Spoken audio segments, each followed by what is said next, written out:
let's get started. So my name is Maria Perulas Carpenter, and I'm a business strategist and leadership mentor. And I've got over 20 years experience working in technology and in systems. And I've also got experience in overcoming normal traumas in life and some not so normal traumas in life. And it's a combination of those two elements in my life, this systems and tech space and overcoming, that I created this framework for change. And I didn't mean to create a framework for change, but what happened was in 2015, when my brother was tragically killed, I found myself in the abyss of an existential crisis. I couldn't work out what the point was of life, and I couldn't find joy. I just couldn't access the feeling of joy. And I knew I had before, so I knew it was possible, but it was just not possible in that moment. And so I started studying. My analytical brain said, I know I can work this out, there's got to be a way. And I did a whole lot of research and found a whole lot of teachers who explained all their different processes and their outlooks on life. And I knew that I had to change, right? I had to do something to change what was happening inside me. And I had these habits of thought that were bringing me down. So I did all these practices, and I went from really feeling really bad to the point where I was the primary income earner, and I managed to, our lives were in absolute chaos. We were in financial distress. I had to sell my car so we could eat. And yet, even in that financial chaos, my mood was getting better. And I was actually starting to feel better about life and about the world. And in that state of feeling better, I got this amazing opportunity working with a great tech company. It's actually an insurance company, but I worked in the tech space with incredible human beings, one of whom is on this call. And I was like, well, I've learned all this stuff on feeling better, and I'm going to bring it into my workspace. And I did, and I was able to transform the chaos of this team into flow. And that's when I started realizing that there were patterns here. My life then continued to spiral out of control. So just because you're feeling better, turns out those habits can be quite pesky and they can really hold on. These are habits of thought, and the chaos continued.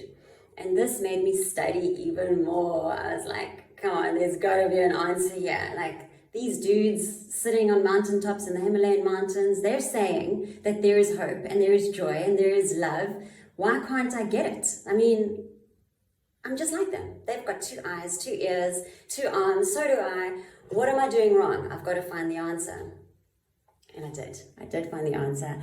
And I'm afraid there's no quick fix. If that's why you're here on the call, even though I did say 20 minutes to understand, no problem. And then you can make the choice after this call. In 20 minutes, you will know this is what I need to do to change.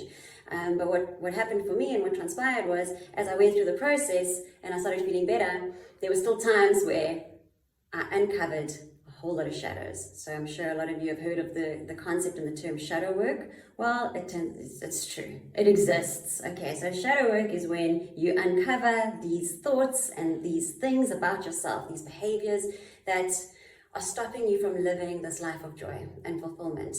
And that's just the summarized version of it. It can get really dark. That's why they're called shadows. But there is such beauty in the recognition of those shadows and in the releasing of those shadows. And what I found through this research was this very simple process for change. There are 3 elements: mindset, process, and chi. And all 3 must exist for true change to happen. So when I made the changes back in 2015, 2017, 2018, it took about 3 years where I was starting to feel better and good about my life. And that's when I got this role that I was experimenting with this team and at work. I didn't know that there were these 3. I knew some elements of all 3, but I didn't know that I needed to combine all 3. So I'm going to tell you about them. So mindset. We've all heard of mindset, growth mindset. What mindset do you have? So this is where you're going to ask, what are the beliefs that are holding me back? What is stopping me from implementing and executing on the change that I want? So if I have a habit of being very short-tempered, and rushing people in meetings. I know someone like that. Oh, it was me. Okay. So I just thought that they could summarize their stories. They didn't have to give me so many details. Now I know this about myself, and I really want to change. What's stopping me from doing it? What's stopping me is a belief that I have no time. Okay, so let me start working on that belief. So this is that work. What is the thoughts that I need to change?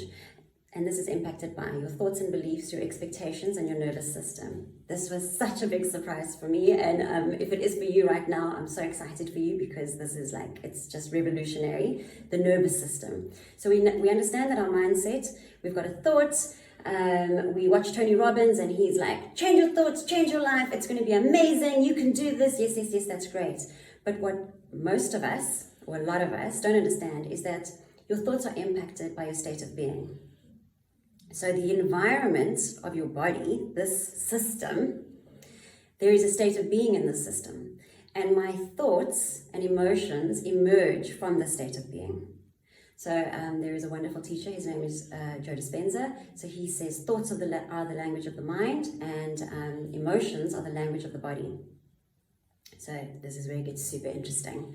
I can have a thought, I'm thin, I'm thin, I'm thin. I'm trying to get thin, right? But my body does not feel thin. My body has got this feeling of disappointment. When I go shopping, I can't fit into clothes. I feel really uncomfortable. I get embarrassed. I feel shame every time I look in the mirror. And that emotion is triggered every time I look in the mirror. And when that emotion is triggered, there is an associated thought with that emotion. And then I'm gone. That thought happens, and now a whole lot of other thoughts happen. And this is your nervous system. Your nervous system carries your state of being. We've got a whole lot of nerve endings in our nervous system. And unless you can release the charge that is trapped in your nervous system, which gets housed in your fascia, there's a whole lot of work that you could study on this. There is somebody who's really good at this as well on the call. If you would like her details, you can give me a shout. And she offers trimming, that's TRE. And that is an incredible practice that you can experience and follow to release a lot of the stuff, the gunk that's trapped in your fascia, which affects your nervous system. Okay, so mindset, not so simple. And I'm going to just change my thoughts. I'm going to find the thoughts, I'm going to change it. How do I change it? I've got to first define the thought that I want, or the habit that I want to implement. And I've got to look at what are the thoughts and beliefs that I have right now? What are my expectations? So if we go back to I want to be thin. Okay, and you can't really see this on screen possibly, but I am pretty thin right now, but I was not thin growing up and in high school. This was really a big deal for me. So this is absolutely talking from experience. My expectations were that I was always going to be overweight. I hoped that I was going to be thin. I really hoped I was going to be thin. My mom was always really thin, but my expectations were I was always going to be disappointed when I went to the shops. My friends were always going to be thinner than me, and I was always going to be like that. So no matter what I did, I couldn't break that expectation, and I could never actually lose the weight that I wanted to, until I could, when I had all three of these elements in place. And at the time when I did that, I did not know about this framework for change. Okay, so what are the practices that you can look at in getting the right mindset and releasing thoughts, beliefs, and expectations from your nervous system? Meditation, journaling, tree, that's trimming. If you don't know what tree is really, just Google it now while I'm talking. Water fasts, cold therapy, tell another story, Byron Katie and the work. These are all, you can take a screenshot at the end. There's going to be a summary slide of the entire system, but these are all great things for you to go and research on Google. Why I say water fasts, and it's the same for cold therapy and all of the others as well, around telling another story and cold therapy. So what happens when you do a water fast is that you stop yourself from eating, okay, for a day. And when you do that, every time you want to grab a fruit, or grab a snack, or go and get something, in that moment of going and realizing, wait, I'm fasting today, that's when you can reset your thought patterns. And this is why I love fasting, and I love doing these really strange practices, because it's a pattern interrupt. I'm changing what I normally do to replace it with something different. So yeah. If you've got any questions, actually, please post them in the chat, because we will have time at the end and we can go through some questions. And if you have got a particular issue that you're unable to change, I'd love to chat about it. So put it in the chat and ask a question. Okay, moving on to process. So first we were in ask, in mindset. Now we've gone into process. Now we're going to act. We want to create the expectation for success. Okay, so in the case of Maria as a teenager, she really wanted to lose weight. It would have been really nice if she had found somebody who had the exact same body, exact same genetics, exact same thought processes, and had managed to lose weight. And I could have used her as my expectation for success. This is where you'll hear people talking about the 4-minute mile. So the 4-minute mile was this mental barrier that we had as human beings. We could not break running 1 mile in under 4 minutes. That was the thinking at the time, until we did. And when the first human being broke it, the next person did, and the next person did, and the next person did, and now there's over 1,600 people in the world who have broken that 4-minute mile. Absolute barrier for human beings, impossible for humans to break it. And now look at us, we can. So it was such a strong belief that some people didn't even attempt it, they wouldn't even try it. But as soon as somebody did, then a whole lot of people could try. And that is that expectation for success. So how are we going to do that? Find somebody who's done it before. But you must have discipline and consistency.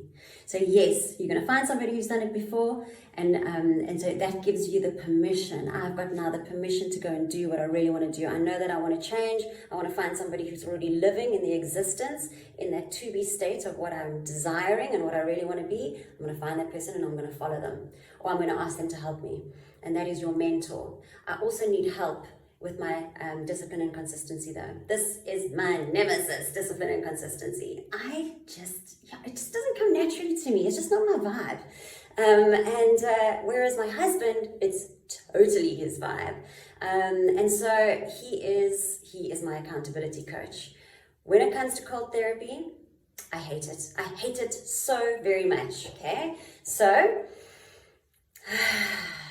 I just have to look at him because he knows what I want to do. He knows that is I really want to create this. It's part of my existence. I go into the cold, I conquer that fear, and it just creates confidence in me. It also releases a whole lot of gunk that's stuck in my nervous system. He knows I want to do that, so he just gives me the look. Before he had to do quite a lot more than that, like basically beg me, please, just get in the car. Get in the car. It's not going to be so bad. You're going to be fine. Now it's just, okay, I'm coming. I'm not happy, but I'm coming, okay? And that, I'm so grateful for him to be that coach that is going to keep me to my word and keep me to have my discipline and my consistency. Right? That consistency word. And this is what I did not know for years. I would implement all this change. I'd get the right mindset. I'd put processes in place. I would even release the nervous system. I'd done all my studying and research. I was like, tick, tick, tick, done, done, done. Great, I'm cured. No. Now I'm on the path. I'm on the path to release all this stuff. I'm on the path to feeling good. And this is a lifelong commitment that I've taken. I want to feel joy every single day of my life because I just love it. I'm addicted to it. I love it. And so I'm going to do whatever it takes to keep experiencing it. Okay? So I have to be consistent. I can't stop meditating for 3 months. I just don't know why I'm angry again. I mean, like, seriously, I did that work. It's not a pill. And that's what makes it so beautiful and so empowering. And what I really hope you take from this talk and our time together today is that you will take the knowledge that you are a sovereign being and that all of this is in your control. Yes, I'm talking to you about a mentor and a coach and using somebody as permission and somebody to keep you on the path. And yes, I am a mentor, and I am a mentor in leadership situations and for businesses. But you don't need to pay anybody for this. This is all in your control. You can use mentors on Instagram. Okay, there's a lot of also CRAP on Instagram, but discipline and consistency. You're going to go into Instagram, you're going to follow and look for messages from your specific mentors. Read books from people that inspire you. And when you're in a situation where you don't know what to do, you're literally going, what would Bruce Lipton do? Bruce is a wild card scientist who is like the father of epigenetics. He's totally crazy. I wouldn't recommend that you ask yourself what would he do, because he's probably going to do the craziest option. He's going to just try it. He's like, why not? But find the guy or the girl that you look up to, inspires you, and you can say, all right, what would they do? And that's what you need, and you need it consistently. Okay, I have another little trick for you and for process, and this is experiments. So change is hard. It's hard for a business, it's hard for a human being in their personal capacity. It's hard to change, okay? Because we've got these habits and they're stuck in our nervous system and we're just so used to it and it's comfortable. And there are these voices in our head saying, you'll never change. It's never going to work. You're always going to be overweight. You will always be bigger than your friends, Maria. I don't like that voice, okay? The voice is not true. Just because you can hear it doesn't make it true. So what I do is I say, okay, I'm going to just try eating less for 2 weeks. I'm going to just try this experiment. I'm going to try it. It's not forever. Appetite, it's not forever. We're just going to try this for 2 weeks. And every experiment has got critical success factors. It's systems thinking, management consulting coming through here. This is why I will continue with this experiment. So I'm going to run this experiment. Here's my cadence. It's for 2 weeks. This is the goal that I want. I want to lose 1 kg. And if I lose 1 kg and actually survive, don't starve to death, and love myself in the mirror just a little bit more, I will continue with this experiment. And this is really important. And I didn't think about doing this in my personal capacity. I always used it for big corporate change and big transformations. I'd say whenever I hit a CEO who said, I respect you, Maria, but I don't like that idea. Because it made them uncomfortable and they didn't like the fact that they personally had to make changes. I'd say, okay, why don't we just try this for 2 weeks? Just 2 weeks. What's 2 weeks? 2 weeks. And it would appease them. And they'd say, okay, I'm prepared. I'm prepared for 2 weeks. If it's just going to stop her from yapping and insisting that we make this change, I'll do it. And I would take the time to say, this is why we would continue. Are you in? Are you in? Yes, great. And off we went. Okay. And that's why experiments are just divine. Have a think what experiment you can put in your life. Okay, now the last one, chi. Now this one is like, it was my missing ingredient for so long. This is how we're going to accelerate. We are going to accelerate our change. It's the fire in your belly, the life force energy. And because I mentioned Tony Robbins earlier, I feel just to be respectful, I'm going to mention him again. He talks about the life force energy too. Now this life force energy, this is what's going to get you through. I run my experiments, I passed all those experiments, but it's been 6 weeks and I'm exhausted. I just can't do this anymore. I just want to go back to being comfortable, being happy, being chilled, not having to worry about anything. I want to just go back, okay? Your chi, that's when it steps in and says, no, you're not. No, we're in this. We're in this now. We're going to carry on. We started and we're going. Okay. How do we get this life force energy? It's through clarity. It's knowing what you want. Okay, but Maria, I knew what I wanted. I wanted to go from this to this. But why do you want it?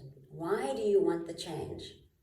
So in an example for losing weight, I know many of my friends very successfully lost weight and a lot of weight. All of them around the ages of 25 to 30. Why? Because they wanted amazing photographs for their wedding day. It was such a brilliant reason why. They knew that they wanted that photographer to make them shine. They wanted to wear the most beautiful dress. And that fire in their belly kept them going for months in advance before their wedding days. And that's what I'm talking about. You've got to find your reason why you want it. And you remember it when you wake up in the morning and you don't want to change. And you just don't want to do it. When you actually want to be short in meetings with people because they are so irritating and they just won't stop talking. One time I actually had this thought where I was thinking of somebody. I was like, he's like a slow changing robot. It's so mean. Okay, but I didn't say it out loud every single time. Why? Because my reason for wanting to change was I wanted to be experienced differently. I wanted to be different to how I had experienced people when they rushed me. And I wanted people to feel safe. And I knew it, and I remembered it, and I would keep reminding myself. And that is the frequency of clarity. And when I talk about anchors here, you need to remind yourself because it's easy to forget. So whatever works for you, you can have a vision board. You can write it on your mirror.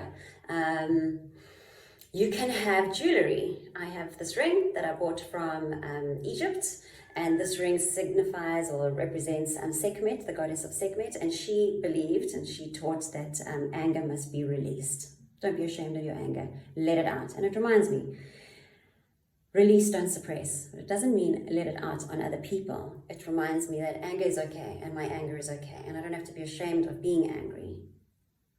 I can see it. and I can allow it. Anchor. This is my anchor. Okay, so I have hit 20 minutes. And this is the summary slide. Okay, so here we've got our summary slide. How are we going to do our system for change? So we're going to start with our vision for the future. What do you want to be, do, or have? So I'm clear. This is what I want. It's my vision for the future. I've like described it. It's beautiful. I've created my anchors. I've got them around the house. I remember. And I also have somebody who is my accountability. I've told my friends, I've told my family, okay? I have got somebody who I need to check in with every 2 weeks, and they make sure that I've done it. I'm setting myself up for success. That's what I'm doing, all right? This is my vision for the future. I know what I need to, I ask the question, what thoughts I need to change, and I've got these processes in place that I'm practicing. I have my process that I follow with discipline and consistency, and I've got the energy that I need to keep me on the path and to keep me alive and on it all the time, okay? And that is it. This is the process. Mindset, process, chi, the system. I use it in businesses. I just want you to understand how this process can be used in every element of your life.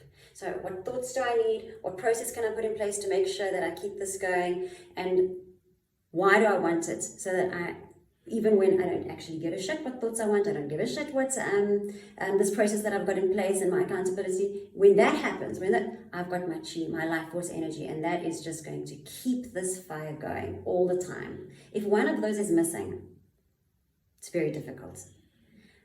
But this chi one, if you have this and you just, you make sure that that is so alive in you, it can carry you for the other two, and that's pretty incredible. And I'll show you this here with transformations in businesses.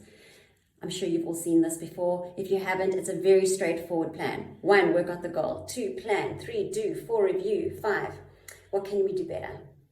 Simple, right? Why is it so difficult? Because the clarity is not there. So I go to organizations and they say, Maria, I can't make this work. We've implemented it, it doesn't work. So I'm like, well, why are you doing it? We're doing it because that's just the way, we want to make more money, and other companies are doing it, so, we just want to copy them, and it's a really good idea. Okay, but why are you doing it? And did you tell your staff why you're doing it? Do they really understand why they do it? Do they understand the benefits to them? That's all I do. That's basically what I do. I just explain all of their stories to them and make it so clear so that everybody can live in this frequency of clarity, and then everything falls into place. And that's how you turn chaos into flow. And the same works for a program that I've just developed for women, the Fearless Female. So in this situation, the system is used for personal power. I want to have my personal power back. Same process, exactly the same process. In this process, our cadence won't be 2 weeks though, as I will use for organizations. Cadence for personal power, now we're looking at daily. Every day I'm going to start my day saying, okay, how do I want to be experienced? What do I want from this day? What do I want to change from this day? And every night, I'm going to say, all right, I'm going to review it, and I'm going to say, what can I do better? And for the next day, I work out the goal. And I live in this cycle until eventually it becomes so natural to me. And it's something that I am doing eagerly and excitedly because I know why I'm doing it. And that is the power of clarity. Okay.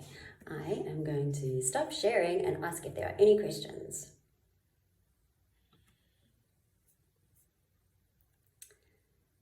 Thank you. Oh, thank you. Thank you all for your attention and for being here. Do you take comments instead of questions? Yes. Thank you. That was so refreshing, Maria. Thank you for bringing up.